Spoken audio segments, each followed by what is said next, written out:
Boa tarde. Boa tarde para quem nos assiste ao vivo. Bom dia, boa tarde ou boa noite para quem nos assiste gravado através do YouTube. Para quem não me conhece, meu nome é Ingrid Santos. Eu sou advogada, eu sou vice-presidente da Comissão de Direitos das Pessoas com Deficiência da OAB de Mogi das Cruzes. Esse é o nosso primeiro contato, né? Nossa primeira live oficial da comissão do ano de 2021.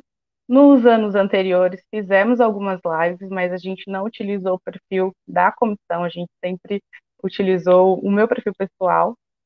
Então, se vocês também quiserem fazer perguntas para a gente durante a live, fazer perguntas no privado também pelo perfil da própria comissão, a gente está sempre à disposição para responder, mas se vocês também quiserem utilizar um perfil nosso próprio, das nossas redes, tanto o meu como dos outros participantes da live, sempre estaremos à disposição para sanar qualquer dúvida, qualquer problema imediato, ou até mesmo uma demanda que vocês tenham. Então, eu vou começar, eu vou apresentar uma pessoa que vai ser o intermediador dessa live, tá? Lembrando apenas que esse é o nosso primeiro evento, a gente tem o intuito de fazer vários eventos durante o ano, pelo menos uma live por mês, então teve algumas pessoas que perguntaram por que eu ia falar especificamente desse tema e por que não sobre deficiência auditiva, física, enfim. A gente vai falar desse tema justamente pelo dia de hoje. Hoje é dia 28 de fevereiro e hoje é o Dia Mundial das Doenças Raras. Vamos utilizar outras datas comemorativas para falar especificamente sobre as demais deficiências. Então, eu vou apresentar a vocês o nosso intermediador dessa live, Renan Augusto. Ele é estudante de Direito, tá? E também ele é consultor de acessibilidade e inclusão de direitos das pessoas com deficiência. Foi através de diversas palestras, né, que estivemos em comum, e aí ele foi convidado para participar como membro da nossa comissão. E por isso hoje ele vai nos ajudar como intermediador. Então vamos ver se ele está pronto. Olá, Ingrid, boa noite a todos. Boa Agradeço o noite, Renan. convite, agradeço o convite. É uma honra para mim estar aqui com você novamente, uma nova palestra. E vamos falar de hoje sobre doenças raras, um tema na nossa comissão. Não é um tema novo, mas é um tema pouco discutido ainda e que nós precisamos aumentar a voz dessas pessoas. Com certeza. Ingrid, vamos começar nosso bate-papo. E eu acho que, como uma introdução para as pessoas, o que são as doenças raras? O que pode ser considerado uma doença rara? Então, essa pergunta é uma pergunta muito pertinente. Ela é uma das coisas que mais traz dúvidas, tá? A doença rara é considerada uma doença rara quando ela tem uma disfunção que atinja até 65 pessoas em 100 mil indivíduos. Então, realmente é um caso específico, um caso clínico bem diferente, assim. Então, ele é raro porque não é comum, você não vai ter muitos indivíduos no mundo, enfim. E também tem algumas características dessa própria doença que também a torna uma doença rara. Então, de acordo com os dados do próprio Ministério da Saúde, algumas doenças podem ser consideradas raras por uma ampla variedade de sintomas ou sinais, né? Principalmente por baixa incidência. Geralmente são doenças crônicas, degenerativas, progressivas, incapacitantes, né? E que afetam, de alguma forma, a qualidade de vida do indivíduo, tá? Então, essas doenças, elas são doenças que, em sua maioria, são doenças invisíveis, não são deficiências é, invisíveis, tá? E por ser uma condição rara que traz, né, uma incapacidade, as pessoas que têm doenças raras são vistas pela nossa lei, né, brasileira de inclusão como pessoas com deficiência. E é por isso que esse tema é tão importante para a nossa comissão e é por isso que a gente também precisa conversar sobre doenças raras. Bacana. E neste termo, levando em consideração é, que não é tão conhecido assim esse assunto, tem um quantitativo de doenças raras? Existe um número limitado? Como é essa situação? Então, como o mundo inteiro a gente não consegue ter ali um controle demográfico exato, até porque conforme o tempo passa, vão surgindo melhores formas de diagnósticos, enfim. A gente tem uma estimativa, né, da Organização Mundial da Saúde, então estima-se que exista no mundo de 6 a 8 mil tipos de doenças raras. Então, assim, tem doenças que ainda estão para serem descobertas e tem doenças que, por mais que já são conhecidas, é um desafio, eu vou explicar isso mais para frente, é um desafio de diagnóstico. Então, estima-se entre 6 a 8 mil casos de doenças, tipos de doenças raras no mundo inteiro, dados da OMS. 8.000 é muito. Fora que provavelmente teremos atualizações aí conforme a medicina atualizar o CID, né, que nós agora estamos para indo para o CID-11, que é o Código Internacional de Doenças. Exatamente. Mas uma coisa interessante, né? Hoje é dia 28 de fevereiro, né, Sim, último dia do mês. Contudo, o dia da doença rara é comemorado no dia 29 de fevereiro. exatamente. É um motivo para isso? Como é que funciona? Afinal, Bom, dia 29.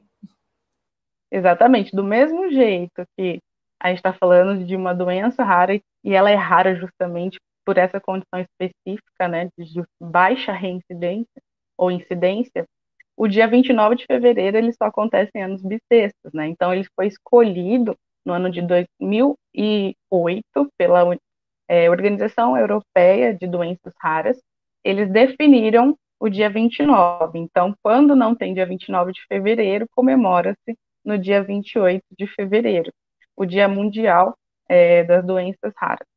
E esse dia ele foi instituído basicamente para lembrar as pessoas que muitos indivíduos possuem essa condição rara e também conscientizar, seja ele para diminuir o preconceito ou para diminuir o medo da própria população que lida com, né, uma disfunção rara que não entende ou não consegue compreender, até mesmo muitos médicos não compreendem, você precisa, né, relutar no tratamento, mas para que a pessoa busque, né, formas de tratamento, mas também para forçar aí os órgãos públicos a criarem políticas de medidas públicas voltadas a esses seres humanos, porque essa condição rara, ela vai afetar diretamente na qualidade de vida desse indivíduo.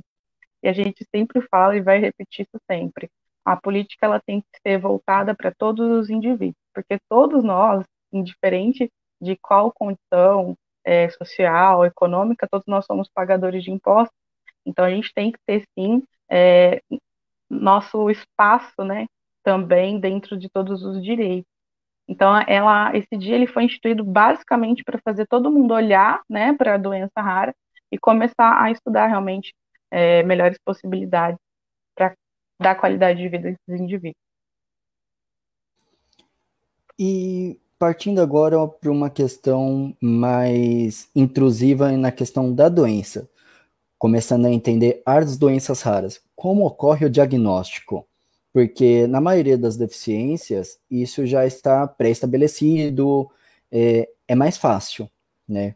Salvo algumas exceções, é mais fácil. Acredito que as doenças raras entram nestas exceções. Como ocorre o diagnóstico? Qual é o tempo? Como isso acontece? Então, a gente volta aqui no mundo das estatísticas, né? A gente imagina, e esses dados são todos dados da Organização Mundial da Saúde, tá? Imagina que demora em torno de 7 anos para descobrir uma disfunção ou uma doença rara.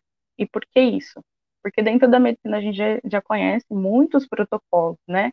E essas doenças raras, elas não entram necessariamente nesses protocolos, não só no Brasil, mas em muitos países, a maior parte dos médicos, eles vão atacar ali o sintoma e não o problema.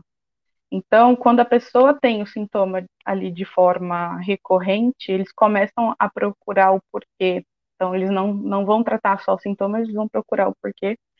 E aí, estima-se que de 7 a 8 consultas médicas para você conseguir chegar numa pequena dúvida, e mesmo assim o paciente ele vai passar por 3 ou 4 diagnósticos diferentes até ele conseguir achar de fato qual doença ou disfunção rara ele tem. Então, assim, é um desafio muito grande para as famílias, que tem que ser persistente, eles têm que observar com cuidado esses sintomas, também passar isso de forma muito consciente para os profissionais, né, médicos, para que eles consigam, e às vezes é até um atendimento multidisciplinar para conseguir chegar nesse diagnóstico. Então, realmente é um desafio não só aqui, mas também em todos os lugares do mundo. Então, esse é um dos maiores desafios do Brasil, então, nessa questão do diagnóstico da doença rara, de ver o que é a doença rara, né? Você pode falar para a gente um pouco mais sobre se aprofundar nessa questão dos impactos e do desafio no Brasil sobre o diagnóstico de doença rara? O que você consegue se aprofundar para a gente sobre isso? Então, em relação ao Brasil, a gente muda aqui um pouquinho, né, de dados. Quanto aos dados da OMS, a gente tem um dado muito curioso e não é nem um pouco feliz para a gente. O Brasil tem um dos piores índices quando a gente fala de diagnóstico de doenças e disfunções raras, tá? E esse desafio, ele foi estudado mais especificamente pela Interpharma, que é a Associação da Indústria Farmacêutica de Pesquisa, tá? Eles apresentaram alguns estudos, e desses estudos concluíram que os avanços clínicos, que apesar dos avanços clínicos, os casos no Brasil ainda são tratados através de terapias paliativas, tá? E para aqueles casos que têm, né, uma disfunção ou uma incapacidade muito grande, eles têm também um índice muito grande de reabilitação, mas não é um índice bom para diagnóstico mais rápido. Então, você vai passar por essa dificuldade. E apenas 2% dos tratamentos, eles são realmente, utilizam medicamentos voltados para as disfunções raras, ou seja, foi feito um diagnóstico correto, e aí você está usando a medicação correta para aquela disfunção rara, e aí só a partir daí você consegue impedir a progressão dessa doença, tá? Então, quando a gente fala assim, é um desafio e só tratar os sintomas não funciona por quê? Porque você não tem algumas doenças que elas são progressivas, são degenerativas. Então, se você está tratando só um sintoma, você não está tratando da degeneração. Você está deixando essa doença progredir. Então, esse dado é muito alarmante para o Brasil. A gente tem que criar um protocolo mais profundo e tem que conscientizar toda a comunidade médica para atender isso, porque a gente vai ter indivíduos que não vão ter uma melhora na qualidade de vida, né? Então, esse é o maior desafio do Brasil. Parar de usar só terapias paliativas ou de reabilitação, que é muito bom, mas, enfim, tentar usar esse olhar, né, mais multidisciplinar, chegar no diagnóstico e também oferecer essa medicação para impedir a progressão dessas doenças raras, né? O que a Jocélia, uma pessoa querida, vai poder explicar para a gente, não é nem sempre é fácil isso, né? Principalmente pela população mais pobre, que não tem acesso à medicação, por exemplo. Nossa, é triste saber dessa realidade no país, né? Triste saber que leva tanto tempo e que é tão difícil o diagnóstico e o tratamento. Exatamente. Contudo, essa é a importância do nosso bate-papo hoje. Acredito eu que é trazer a conscientização para as pessoas e também poder fazer com que elas nos ajudem a lutar pelos direitos e melhorar essa situação para as pessoas com doenças raras, né? Por falar nisso, nós falamos de como elas são, como é o diagnóstico, de qual é a definição, mas até agora nós não temos exemplos. O que é uma doença rara? Qual é o exemplo de uma doença rara? Eu vou falar algumas doenças, até porque são muitas, a gente tem realmente um número muito vasto de doenças e disfunções raras, mas eu vou dar alguns exemplos que eu acredito que são mais populares que as pessoas já conhece algum indivíduo na sociedade, ou assim, mais próximo mesmo, entre familiares, etc. Atrofia muscular espinhal, doença de Crohn, doença de Huntington, esclerose amiotrófica lateral, lúpus, que é, acho que a mais comum, que as pessoas mais conhecem. Aqui no Brasil, a gente tem um índice muito grande de fibrose cística, que é uma doença também rara, osteocondrite, paralisia, síndrome de Guillain-Barré, eu não tenho certeza se é assim que se pronuncia, transtorno de pigmentação, entre diversas outras doenças. Então, a gente tem doenças que afetam o sistema neurológico, temos doenças que afetam a questão da derme, né? Então, são doenças que também são progressivas, e trazem, ao decorrer do tempo, uma triste realidade para os indivíduos, porque a pele, né, a derme, é o maior órgão do corpo humano, e ele traz sim um problema direto com a qualidade de vida. Então são várias doenças, mas eu acredito que essas são as que as pessoas vão conseguir identificar com maior facilidade. As outras são muito específicas, com nomes muito técnicos, e talvez as pessoas não vão conhecer, mas existem realmente uma gama muito grande, uma lista muito grande de doenças raras. E é importante a gente ter essa curiosidade de conhecer, para quando a gente observar o outro, né, o próximo que de repente está passando por isso, se ele não tiver, né, a própria consciência de que tem que investigar aquilo, nós sejamos esse agente de transformação e falar, nossa, você já ouviu falar sobre tal coisa?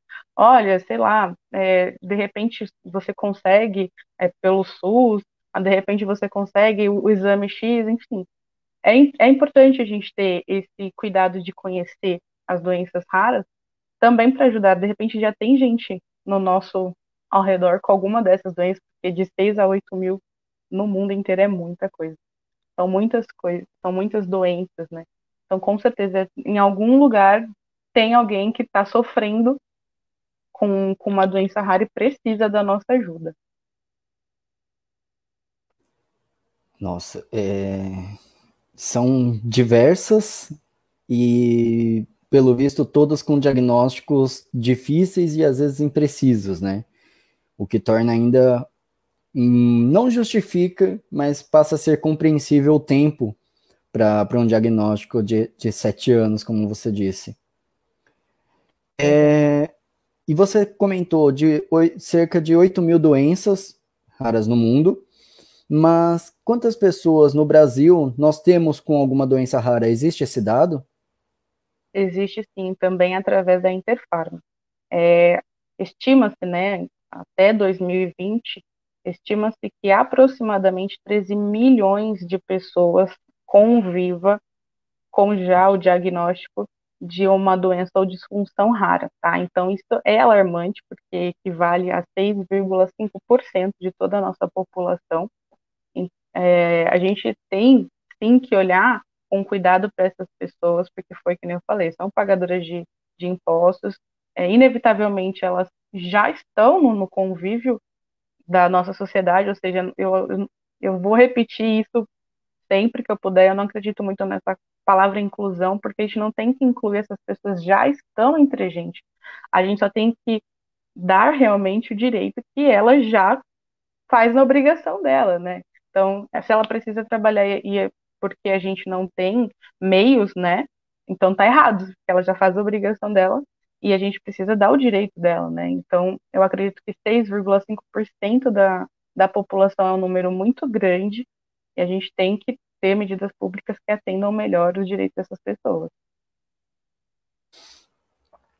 Faltam, infelizmente, políticas públicas para as pessoas com deficiência que, assim por dizer, já são comumente conhecidas. Para doenças raras, eu acho que é mais complexo ainda, né? Falta uma estrutura aí na nossa sociedade para o melhor acolhimento dessas pessoas.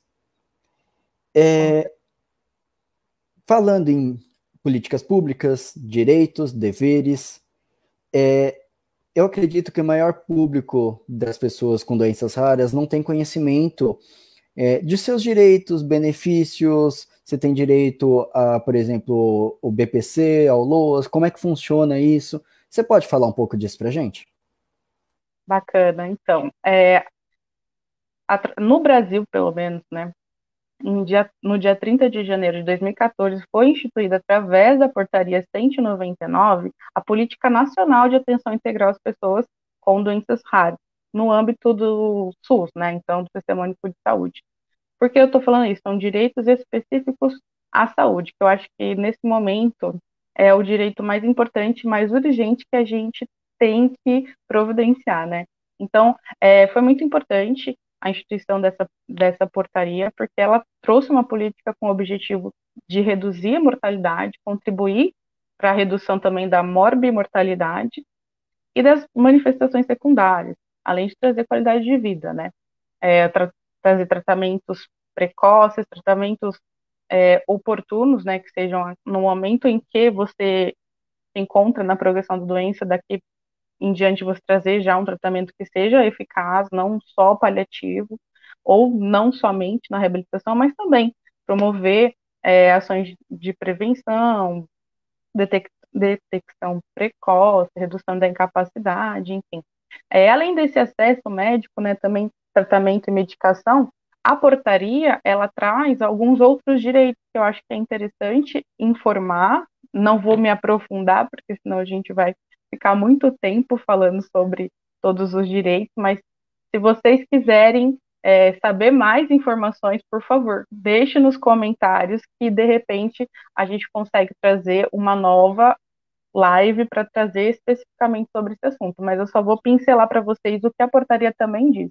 A portaria também se refere à isenção de imposto de renda, à isenção de IPVA, ICMS, IPI, IOF na compra de veículos automotor adaptado, porque a gente sabe que é importante as pessoas que têm disfunção rara uma locomoção específica, porque a doença rara ela pode se manifestar de diversas formas diferentes. Então, a pessoa também vai ter uma facilitação para a quitação da casa própria, que é muito importante, porque em sua maioria, a casa tem que ser uma casa adaptada. Acesso à previdência privada, a gente vai ter uma profissional incrível que vai falar para a gente um pouquinho sobre previdência pública. Auxílio-doença, aposentadoria por invalidez, tratamento fora de benefício, o LOAS, inclusive. Enfim, tem alguns outros direitos que a portaria também, né, nos traz, mas eu acho que o avanço mais importante que a gente teve até agora e que eu acho que tem que ser discutido é justamente essa questão do atendimento no SUS. E com certeza traz também aí várias liminares, vários outros processos jurídicos para que esses indivíduos tenham acesso de fato, não fique só ali no papel, né? Então, uma vez que a gente conhece essa portaria, então, por favor, quem tem alguma doença rara, procure saber sobre a portaria 199 de 2014, que ela vai discorrer melhor sobre todas essas formas de tratamento através do SUS. Bacana. Por enquanto, eu agradeço a sua participação, Ingrid.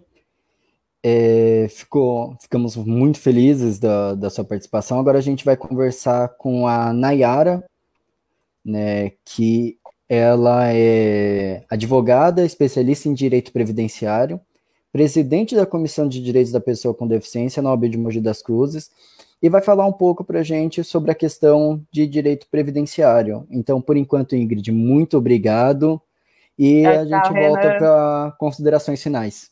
Obrigado. Beleza, até já.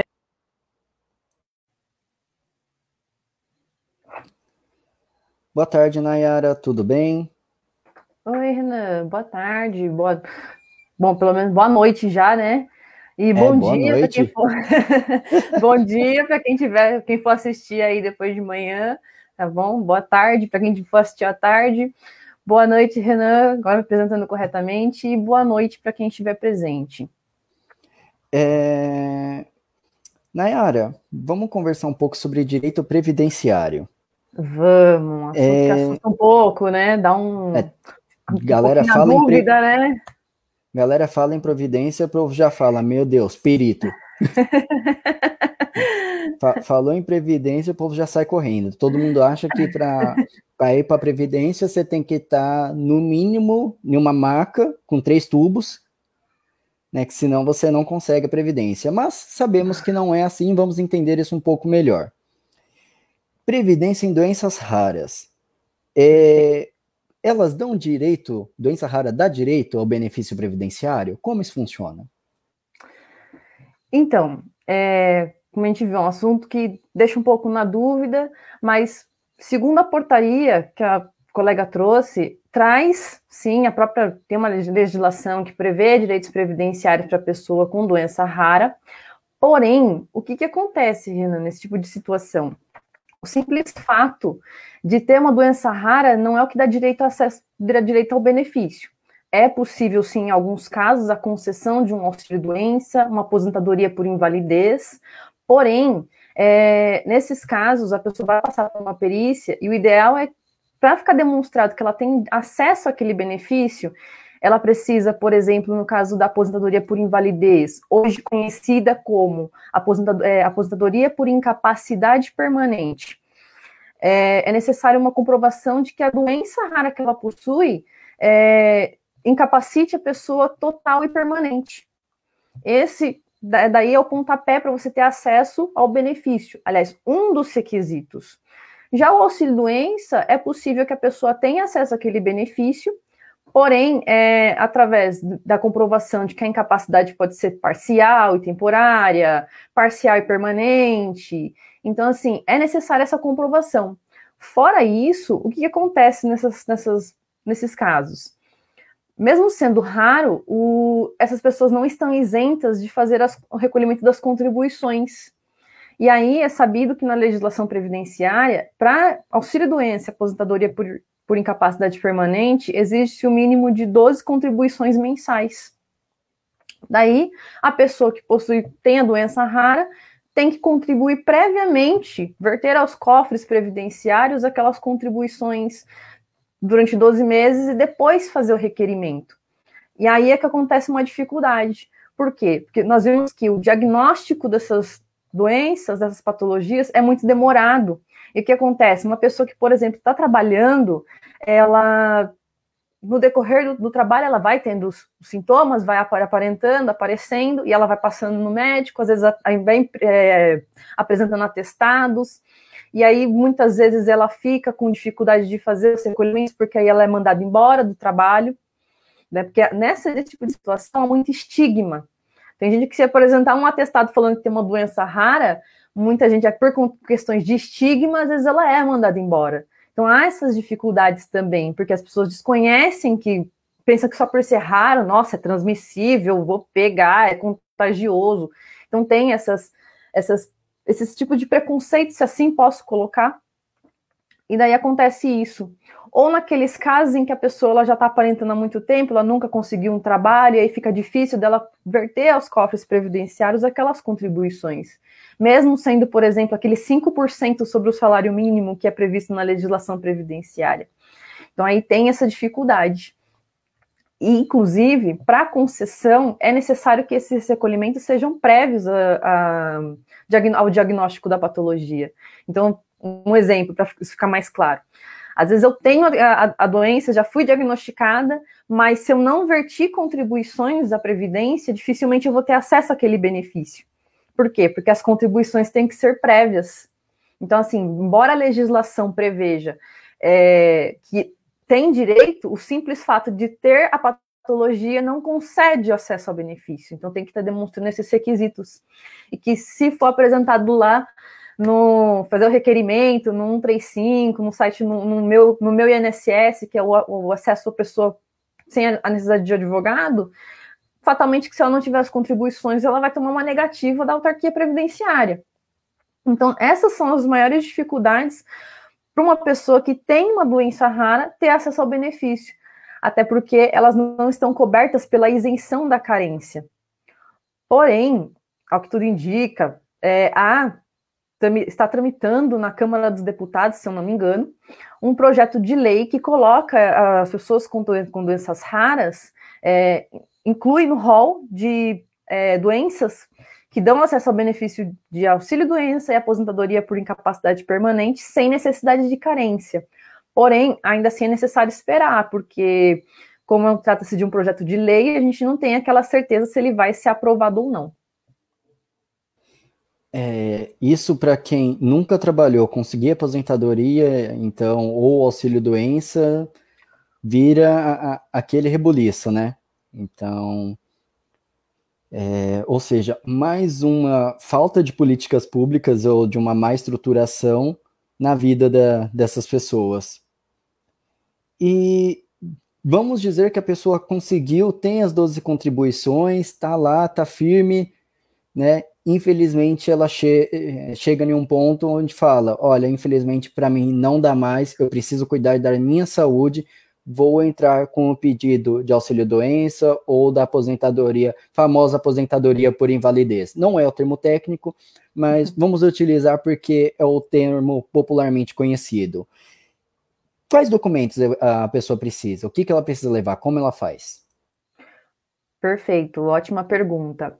Porque aos casos, como a gente já está vendo e como você colocou no exemplo, que a pessoa consegue estar em vias de ter acesso ao benefício e já chegou no limite dela, que ela não consegue mais trabalhar e quer ter acesso. Perfeito.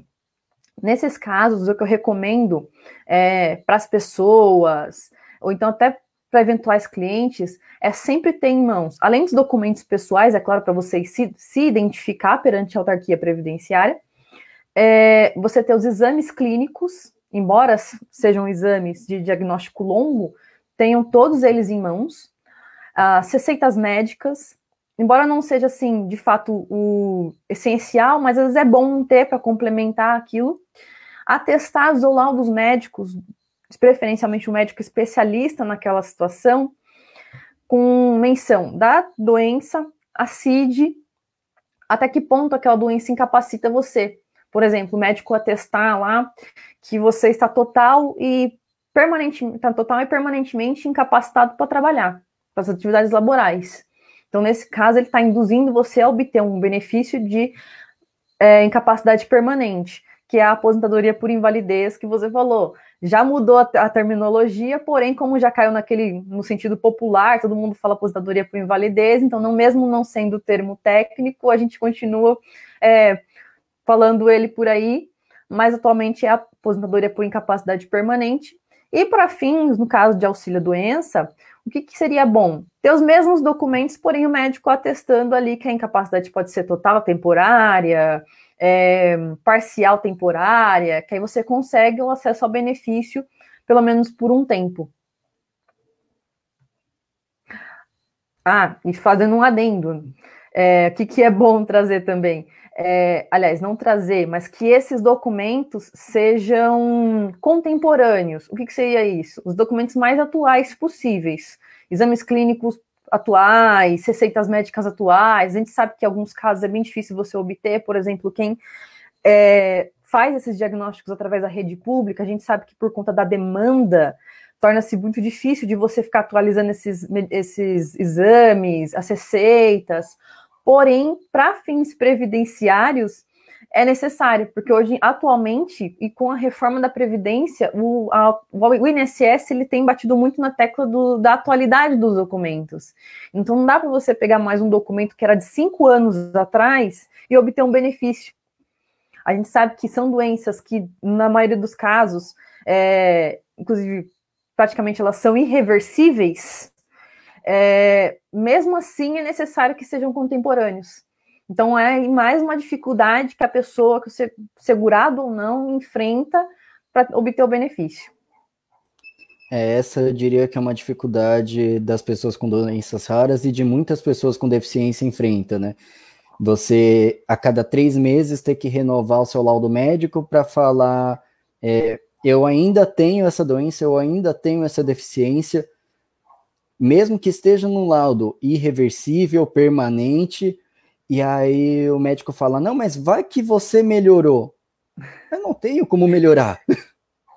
Entendeu? Pior que, então, desculpa, mas fazendo um adendo, pior que assim, só para não assustar, mas assim, até 3 meses não precisa, tá? Pode ser, por exemplo, um laudo do ano passado. Pode. Não, Pode. É porque eu coloquei como experiência própria. Sim, eu entendo. Até normalmente, eu não acho que seria difícil ter esse tipo de diagnóstico absurdo do perito do INSS, porém, pode sim ser um laudo, por exemplo, do ano passado, porque não é possível que em um ano uma pessoa esteja completamente reabilitada ou habilitada para voltar às atividades laborais se ela tiver uma doença, mesmo sendo raro ou não. Porque tem aqueles casos, por exemplo, que a pessoa tem espondilite, que não lembro exatamente como que seria isso, mas então, por exemplo, tem doenças de artrose, não vai melhorar automaticamente em um ano, não vai passar. E tem mesmo aquelas situações que a pessoa, mesmo tomando medicação, acompanhando, tendo um acompanhamento médico, fazendo um tratamento certinho, correto, ela não tem uma previsão de melhora, mesmo com medicação. Sim, e aí, é só a gente um também paliativo. acaba funcionando como um paliativo, até porque nessa brincadeira, vamos colocar assim, de tentar diagnóstico, fazer tratamento, às vezes descobre-se que determinada pessoa tem uma alergia de uma composição que está naquele medicamento. Uhum. O que torna mais difícil ainda você manter um tratamento específico. Então, pode aí, fiquem tranquilos, pode ser um laudo do ano passado, porém que ele esteja mais próximo de estar atual, tá bom? Só explicando para o nosso público, eu fiz esse comentário do laudo de 3 meses, por experiência própria com INSS, concurso público, essas coisas. Você leva um laudo de 4 meses e fala para eles. Quando eu fui tirar, por exemplo, a carteirinha de PCD, você leva um laudo de 4 meses, eles falam, não, preciso de um com menos de 3 meses. Mas isso vai mudar minha deficiência? Não.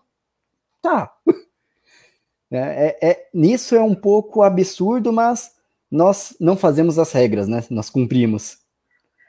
E, Nayara, o que você me diz sobre BPC, o famoso benefício BPC? Pessoas com doenças raras podem conseguir esse benefício? Como faz para conseguir esse benefício? Perfeito. Vamos lá. Mais uma questão, uma coisa que a gente aprende nos bancos acadêmicos de direito. Depende. É uma pergunta, vamos colocar assim, próximo à capciosa, porque realmente depende. Vamos lá. Embora em as doenças raras, elas, como falei, a gente já sabe que elas são difíceis de ocorrer, porém, o que acontece? Infelizmente, para fins previdenciários, nem toda doença, fins previdenciários e assistenciais, tá? Nem toda doença rara é deficiência. Ou pressupõe que a pessoa vá ter uma deficiência. Às vezes ela continua só como uma doença, a gente sabe que, embora às vezes dificulte a vida social dela, não entende-se como deficiência. Então são raros os casos em que uma pessoa com doença rara vai obter um benefício de prestação continuada. Além disso, por ser raro, dificilmente a gente acha na jurisprudência, ou seja, o entendimento dos tribunais, a concessão de um benefício assistencial, que é o BPC, benefício de prestação continuada, para uma pessoa com doença rara. O que foi mais comum procurar? Pessoas com esclerose lateral amiotrófica, que é o famoso ELA, a sigla ELA, né? Representado por essa sigla. Essa doença, por conta é uma doença neurodegenerativa, causa, por português mais chulo, uma atrofia muscular e até vamos colocar assim, um certo entortar um pouco os ossos, alguma coisa mais próxima disso, como aquele famoso lá, o Stephen Hawking, se não me engano, ele foi diagnosticado com ela. Então, mesmo sendo uma doença, por conta dos seus sintomas, seus efeitos, ela acaba causando uma deficiência na pessoa que tem a patologia. Daí é possível enquadrá-la como pessoa com deficiência nos termos legais. Porque a gente sabe que a Lei Brasileira de Inclusão, também conhecida como Estatuto da Pessoa com Deficiência, traz no artigo 2º que pessoa com deficiência é a pessoa que tem uma deficiência intelectual, sensorial, mental, física, que impeça ela de ter a interação social, causando barreiras até em convivência e em igualdade de condições com as demais pessoas. Então, assim, ela causa aí um prejuízo ao autogoverno da pessoa em si. E aí, se ela se enquadrar nesse conceito, perfeito, já está enquadrada aí como pessoa com deficiência para fins de BPC. Porém, qual que é o outro requisito? Exige que a pessoa seja hipossuficiente, ou seja, demonstre que ela tem uma renda familiar per capita, ou seja, por pessoa da família, inferior a 1/4 ou 25% do salário mínimo nacional vigente. Então, ou seja, cada pessoa da família hoje, no ano corrente de 2021, teria que demonstrar que cada pessoa da família tem menos do que 20% de 1.100, que é o atual salário mínimo nacional, se eu não me engano. Então, assim, além disso, teria que ter a inscrição lá no CAD único, que é um dos requisitos necessários para você acessar aí o benefício. O que é bom trazer aqui? Pode ultrapassar a questão da renda? Pode, só que não dá para ser ultrapassar assim de forma exorbitante. Ah, nossa, passou R$2, não vou obter o BPC. Não, também não é por aí.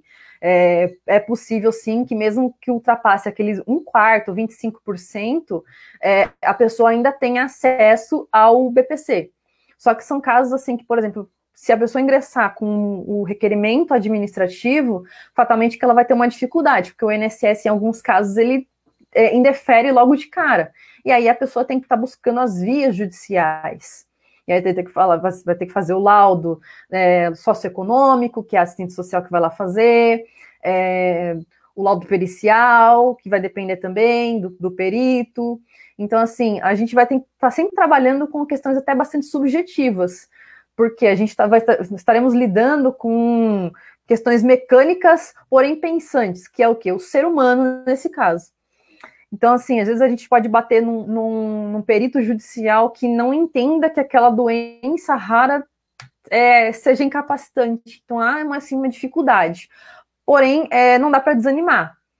Mesmo assim, é interessante você tentar verificar se é possível, sim, a concessão do benefício, trazer reunir o maior número de informações, laudos, exames possíveis para comprovação daquela doença e fazer o seu requerimento e aguardar, tá? Mas são mais ou menos essas pontuações que ocorrem com o BPC, porém não é impossível acontecer. Inclusive nos casos de esclerose são os mais comuns. Agora, por exemplo, quem tem hemofilia, se eu não me engano é acromegalia, doença de Crohn, eu nunca vi acontecer no caso de BPC, porém já vi em algumas situações de concessão de auxílio-doença. Nossa, você falou 1/4 do salário mínimo, eu parei para fazer a conta aqui rapidinho, R$275 por pessoa. Se com o salário mínimo todo, uma pessoa, às vezes, morando sozinha, não se sustenta, com 1/4 de salário, é impossível. É um benefício que, sinceramente, não beneficia a todos que precisam dele. Sim. Né? Não chega, ele não consegue englobar todos que precisam dele, porque as pessoas não vão conseguir a renda suficiente, ou melhor, a renda insuficiente para conseguir o benefício. Né? Olha, Nayara, a melhor colocação impossível. E assim, só fazendo um adendo, acrescendo aí, o que seria bom trazer? Você falou do caso da pessoa, mesmo com salário mínimo, não conseguir. Vamos lá, a própria legislação assistencial, que é o conhecido que a gente conhece como LOAS, que muitas vezes o pessoal confunde com o BPC, chama o BPC de LOAS, mas LOAS, na verdade, é a sigla para Lei Orgânica da Assistência Social, trata, se eu não me engano, no artigo 20, eu não me recordo agora, porque são muitos parágrafos, mas acredito que seja o parágrafo 3º, fala o seguinte, que mesmo que uma pessoa da família receba algum benefício previdenciário, no caso uma aposentadoria, para ser mais específica, no valor de um salário mínimo, também é possível a concessão do BPC. Então pode acontecer aí, por exemplo, uma família com 3 pessoas em que o pai é aposentado e recebe um salário mínimo. Na hora que estiver fazendo a divisão, é possível a concessão. Mesma situação, por exemplo, o casal de idosos, que é uma questão recorrente na questão no que tange a concessão do BPC. Muitos idosos, muitas vezes o marido trabalhou, a esposa ficou sempre em casa, ele vai, pede a aposentadoria, consegue se aposentar, porém a aposentadoria vem num valor de um salário mínimo. Daí, se precisar, por exemplo, o cônjuge tiver alguma patologia rara, mesmo não sendo idoso, no caso, se a cônjuge tiver ela, então aí é possível fazer o requerimento do BPC e ter a concessão, mesmo nesse caso que, por exemplo, se fizer a divisão entre o marido e o cônjuge, vai ultrapassar aquele 1/4, e mesmo assim é possível a concessão nesses casos. Caramba, entendi. Nayara, muito obrigado por enquanto. A gente volta com você para as considerações finais. Perfeito. E agora nós vamos falar com a Jocélia, que vai nos dar um case aí sobre pessoa com doença rara. Jocélia, muito boa noite, bem-vinda. Né? Boa noite. Vamos, se apresente para nós, né? Quem é você, o que você faz, qual é o seu papel dentro das pessoas com doenças raras, né? Estão me ouvindo bem? Sim, perfeitamente. Ótimo. Boa noite, Renan, muito obrigada pelo convite. Bom, eu tenho uma filha que tem uma doença rara, e há 2 anos atrás eu fui diagnosticada com uma doença rara. Né? Uma é visível, a outra não visível. Já tem aí, já começa por aí, né? A minha filha com 7 anos, ela ia para a escola, normal, né? Como toda criança, andava, corria, pulava, enfim. E aí ela começou com fraqueza nas pernas. E a professora, olha a importância dos professores, né? Agradeço enormemente a essa professora sempre. E ela, olha, sua filha ela não está correndo como os outros alunos. E aí eu falei, como assim, né? Eu fui escondido olhar uma aula de educação física dela. E realmente ela não estava. As crianças pulavam, ela não conseguia pular.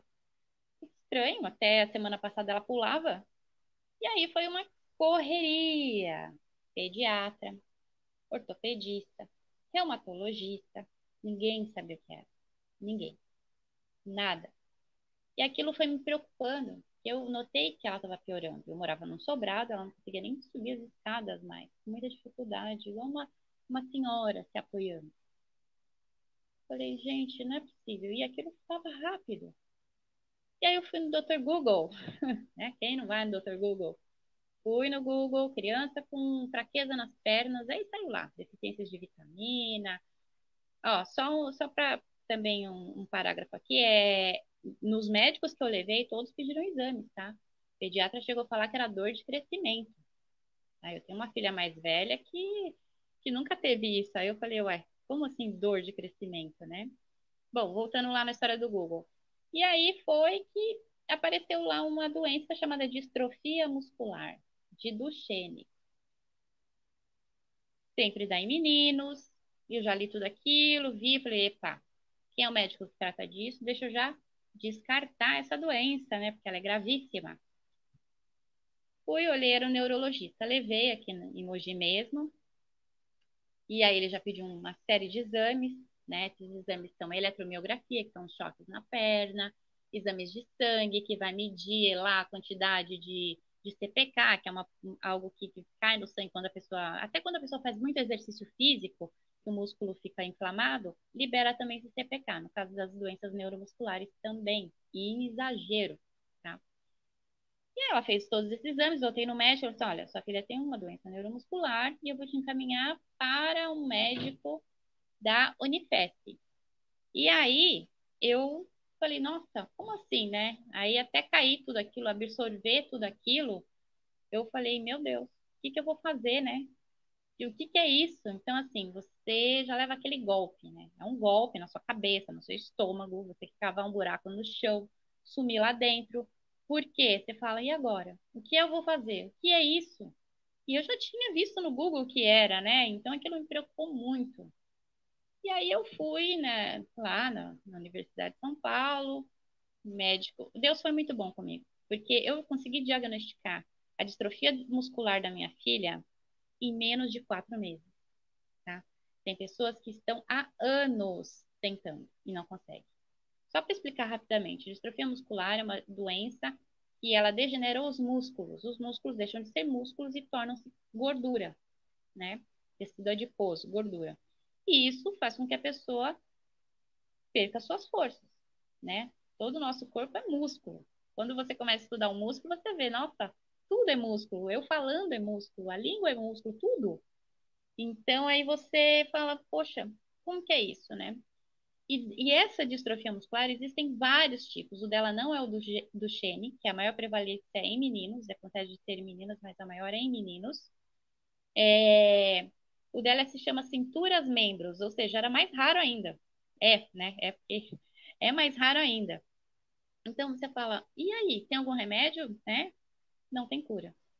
Mãe, não tem cura. Mãe, não tem cura. Então você tem aquele turbilhão de sentimentos, né? Você não pode derramar uma lágrima perto do seu filho, porque você tem que dar a força para ele, né? A força subhumana de uma mãe que, não, filha, vamos lá, você vai conseguir. E aí ela conseguiu alguns tratamentos aqui longe das Cruzes, na CD, e fisioterapia, né, hidroterapia. E a gente começou aí com essa luta e com 10 anos ela já precisou ir para cadeira de rodas. Ou seja, foi muito rápido, né? Com 10 anos ela foi para cadeira de rodas, perdeu a força das pernas. Agora ela tem 14, vai fazer 15 agora em maio, e ela já não tem os movimentos dos braços. A distrofia muscular, ela é uma doença muito séria. Ela compromete os músculos do coração, da respiração. Existem mais de 32 subtipos da distrofia muscular. Nós somos raros, mas somos muitos, muitos mesmo. Só aqui em Mogi eu conheço várias famílias das pessoas que têm distrofia muscular. Então, aí, saindo um pouquinho da distrofia muscular, qual é a nossa luta, né? Acabei sendo uma ativista, né? Das doenças raras e das pessoas com deficiência. A gente criou o Somos Notáveis. Tem um instituto agora que é o Instituto Somos Notáveis. Quem quiser também pode acompanhar lá nossas páginas.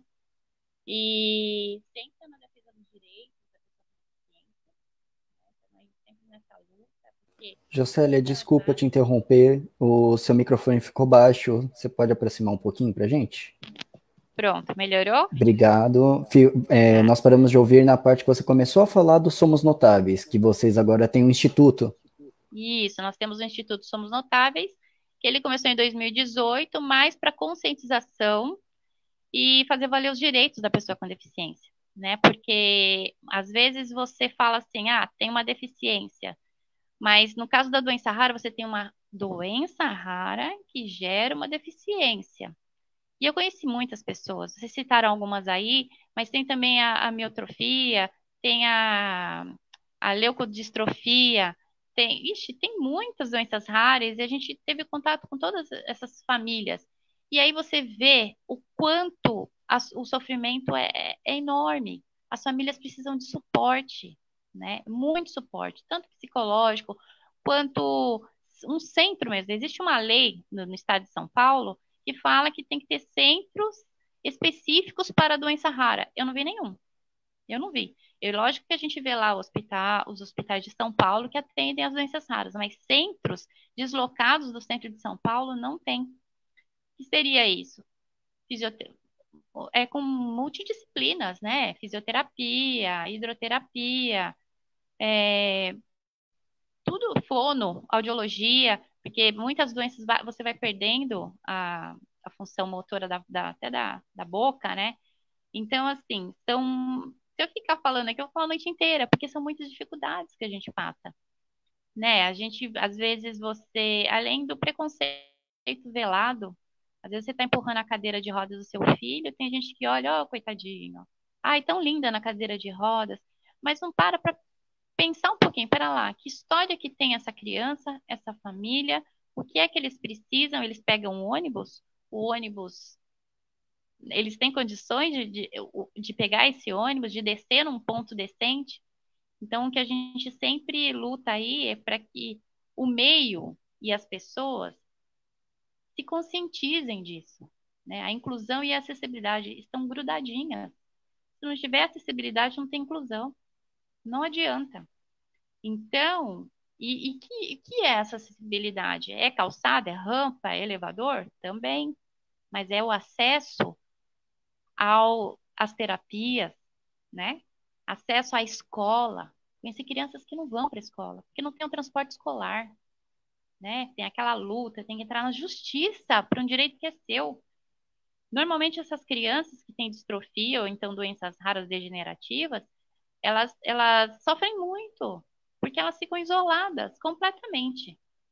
No Somos Notáveis a gente faz muita live. E uma das lives que a gente fez foi falar sobre o isolamento, né? No isolamento que nós estamos, o que para nós não é novidade. Nós vivemos isolados, né? Se você parar para pensar, a doutora Ingrid até colocou aí um número de 13 milhões, mas eu estava vendo aqui recentemente alguns meios aqui, nós já somos 15 milhões de brasileiros com doenças raras. Não são poucas pessoas. E a maioria dessas doenças são genéticas degenerativas. Diagnóstico precoce, o exame do pezinho, uma coisa básica. Por que não inclui a maioria dessas doenças? Ah, mas não vai adiantar, porque não tem cura mesmo. Poxa, adiantaria sim, adiantaria, porque você já já faria um plano, né, de tratamento para essa criança, porque fisioterapia ela nunca vai poder ficar sem, né? Criança, no caso da minha filha, adolescente. No caso do meu amigo que mora lá em Sabaúna, que tem esclerose múltipla, ele tem 56 anos, está na cama, não consegue sair de casa. Então, isso é muito triste. A gente precisa trazer essas pessoas para a sociedade. São pessoas que gostam de consumir, que gostam de ir no cinema, que gostam de ir no shopping, que gostam de ir no chinês lá, né? Então, assim, por que isso não é visto? Aí muitas vezes fala, precisa de números, precisa de mais mães. Aqui em Mogi nós criamos agora, ó, recentemente, mães raras, né? Aí eu sempre falo o seguinte, uma mãe com uma criança de doença rara, ela não consegue muitas vezes ser ativista. Sabe por quê? Porque ela tem uma dor dentro do peito dela. A família também precisa ser tratada. O pai, a mãe, né? A família como um todo, o filho mais novo ou o filho mais velho, todos sofrem por conta da doença rara que tem um ente na família. Porque você fica desassistido, começa a entrar em desespero, o que é que vai fazer? Poxa, tem que ir em tal lugar. Muitas vezes a família, a mãe tem que parar de trabalhar, ou o pai tem que parar de trabalhar.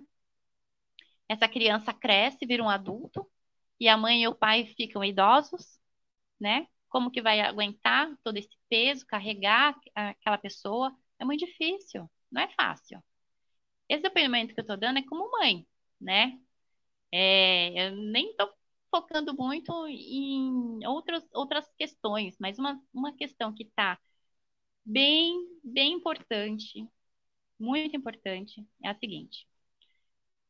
Existe agora a terapia gênica, né? A maioria dessas doenças raras são genéticas. Essa terapia gênica, ela conserta o gene.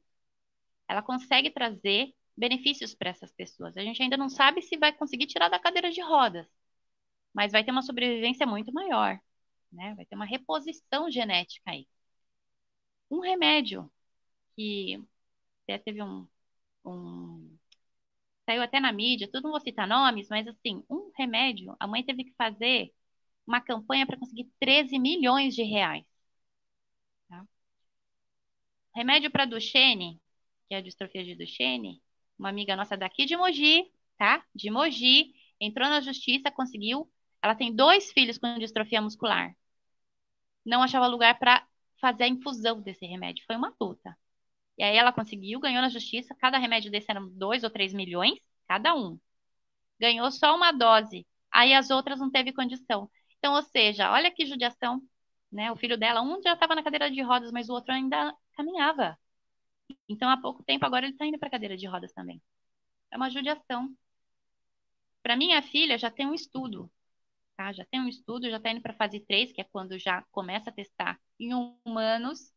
E a previsão do valor desse medicamento são 8 milhões de reais. E não tem só minha filha com distrofia, são muitos. Então, aonde o governo vai ajudar? Não ajuda em nada. Nem isenção dos impostos desses medicamentos eles fazem. A não ser que tenha uma grande comoção na mídia, como houve o da menina dos 13 milhões. Mas, assim, é tudo muito complicado.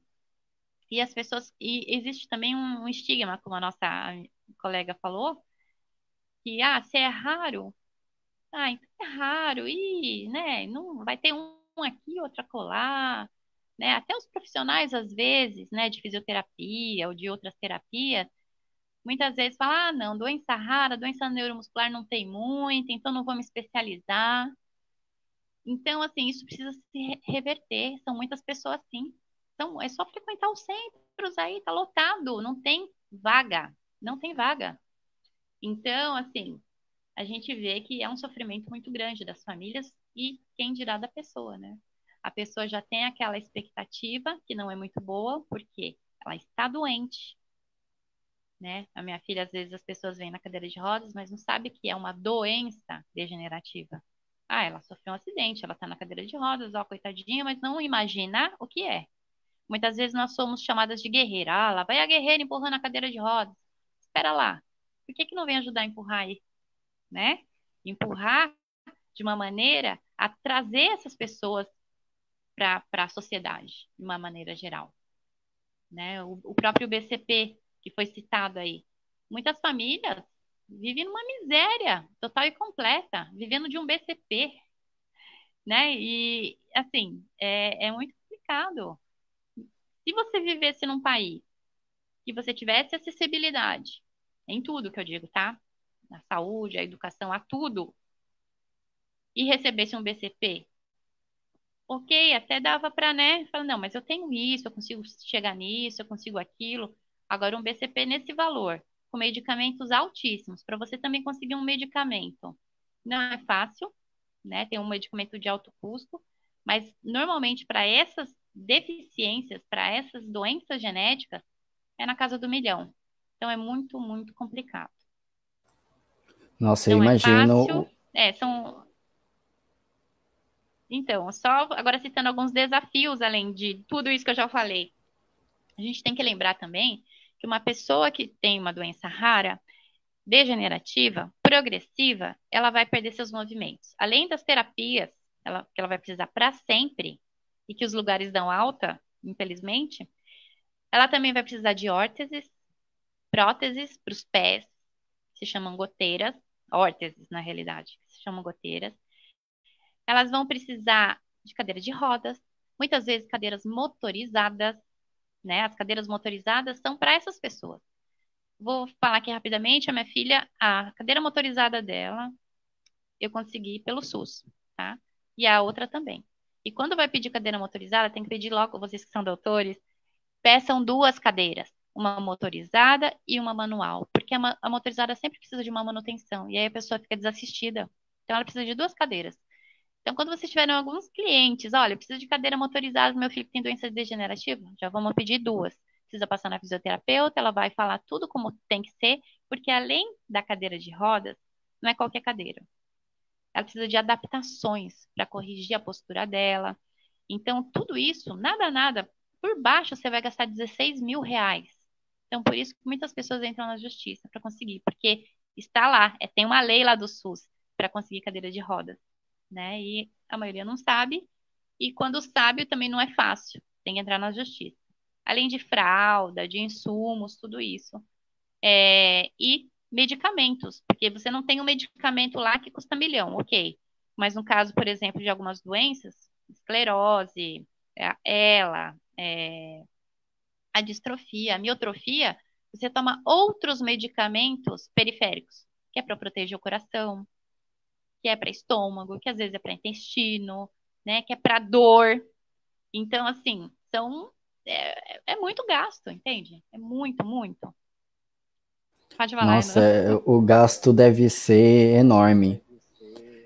Jocélia, eu peço desculpas, mas assim, por mim, a gente passaria a noite aqui conversando com você, com outros profissionais. Queria ter tido tempo de chamar, de convidar profissionais da saúde aqui também, teria sido excelente, mas nosso tempo é um pouco limitado. Então, eu queria que você fizesse uma consideração final breve aí, de 2 minutos no máximo, para nos dizer um recado para a sociedade em relação à sua luta das pessoas com doenças raras. O recado que eu dou é o seguinte: não tenham esse estigma de doença rara, não são muitos sim. São muitas pessoas com doenças raras, visíveis e não visíveis. Também tem a questão essa questão da família, né? Vamos cuidar dessas famílias, vamos ter respeito por elas, né? O respeito que eu digo mesmo é fazendo cumprir essas leis. Eu não vi nenhum prefeito, nenhum deputado, ninguém, nenhum vereador daqui da nossa cidade postando alguma coisa referente a isso. Isso precisa mudar, né? Todas as coisas começam pela política pública, não tem jeito. Infelizmente, né? A gente não queria que fosse assim, mas depender de outros. Mas também eu acredito que a gente tem que levar esse assunto para eles. Não adianta a gente guardar para nós, né? Então, quando mais você leva, mais eles vão saber e mais vão criar aí leis que beneficiem essas pessoas, né? Principalmente com a inclusão. E é isso. E vocês, doutores, advogados maravilhosos, né? Eu sou grata porque eu acho que vocês cumprem um papel aí fundamental para essas pessoas, porque buscar o direito não é fácil aqui. Você vai na defensoria, é muito complicado. Então, acho até que deveriam fazer uma live com a defensoria, porque para a mãe chegar lá, ainda levar o filho, é tudo. Olha, a gente precisava de uma live só para falar disso, tá? Então, meu recado é esse: é trazer essas pessoas à tona, hein? As pessoas com doenças raras. Obrigado, Jocélia, obrigada pela sua participação e até uma próxima. Obrigadão. Até. A gente vai chamar agora a Ingrid para as considerações finais. Ingrid, boa noite novamente. Nos mesmos moldes da Jocélia, eu vou pedir umas considerações finais de, no máximo, 1 a 2 minutos, para que a gente possa encerrar com chave de ouro essa live. Bom, a gente conseguiu trazer uma pessoa muito importante, não só para essa live, mas para a nossa comissão, que a Jocélia foi convidada a participar, né, como membro da nossa comissão. Então, Jocélia, um beijo, agradeço muito a sua participação. Eu acho que, como tema, né, deu a perceber que só quem vive na pele sabe a dor que é viver no Brasil, né, que é um país que é o péssimo em diagnóstico, e mesmo quando você tem um diagnóstico, você não tem medidas de política pública para te encobrir os direitos básicos, né? O direito de poder sair de casa, o direito de poder fazer o mercado, de poder estudar, enfim, até a gente vai falar futuramente direito de se reproduzir, né? Porque não existe realmente esse estigma, existe o preconceito, mas também existe o que a Jocélia falou, o meu dado já estava desatualizado, mas eu acredito que até mesmo 15 milhões talvez seja uma subnotificação, porque muitas pessoas sofrem e ainda não têm o diagnóstico fechado, exatamente por causa das questões que a gente já discutiu na live. Então, é muito importante que pessoas como a Jocélia, do Somos Notáveis, o trabalho que a gente vem fazendo pela comissão, que isso seja compartilhado. Então, assim, obrigada a quem está nos assistindo, seja ao vivo, seja na edição gravada. Eu sei que você quer fazer parte disso, você quer ser agente da transformação como nós.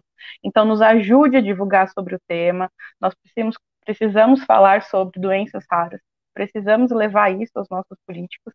Então, fica aí o meu desejo de que todo mundo busque realmente informações, compartilhe esse material que é incrível. A gente com certeza volta a falar disso durante o ano. E muito obrigada por todos vocês terem aceitado participar desse desafio. Beijo, não vou me estender. Tchau, tchau. Ingrid, obrigado. Agora vamos ouvir as considerações finais da doutora Nayara. Doutora, e suas considerações finais, por favor, nos mesmos moldes das outras, de 1 a 2 minutinhos para encerrarmos. Fique à vontade. Perfeito. Eu nem vou me estender muito, Renan. Gostaria primeiramente de agradecer a participação aqui e poder trazer um pouquinho mais de informação para as pessoas. Também gostaria de convidar as pessoas a participarem mais também, se interagir mais sobre as questões, buscar mais conhecimento sobre as doenças raras, não só sobre as doenças, mas sobre as deficiências em geral, até que ponto até as doenças raras causam deficiências nas pessoas, para a gente poder ter uma sociedade mais unida, mais inclusiva, porque isso também faz parte da inclusão. E também fazer um adendo de todo apanhado que a gente viu aqui, é que, na verdade, a gente precisa de políticas públicas para poder trazer esses serviços para as pessoas raras, mas daqui a pouco a gente está precisando de políticas públicas para trazer inclusão e empatia pelas pessoas, né? Porque é o que a gente mais sente falta no dia a dia. Às vezes nós temos a legislação, mas porém nós temos aquela questão subjetiva que eu falei, aquele mecanismo humano de tirar do papel, sedimentar aquela legislação, que às vezes é o que a gente encontra mais barreiras, que é o que a Jocélia falou. Às vezes os médicos não estão muito preocupados, porque acho que só porque é raro, não tem muita incidência, então, assim, e aquela questão das pessoas também, por achar que só porque é raro, não tem problema. Então, assim, basicamente seria isso, né? As pessoas que a gente está precisando mais, na verdade, não só de uma legislação, porém mais uma empatia mesmo das pessoas. Então, deixo aqui meu agradecimento, né? Desejando saúde a todos nesse isolamento que a gente está aqui e finalizo. Obrigado.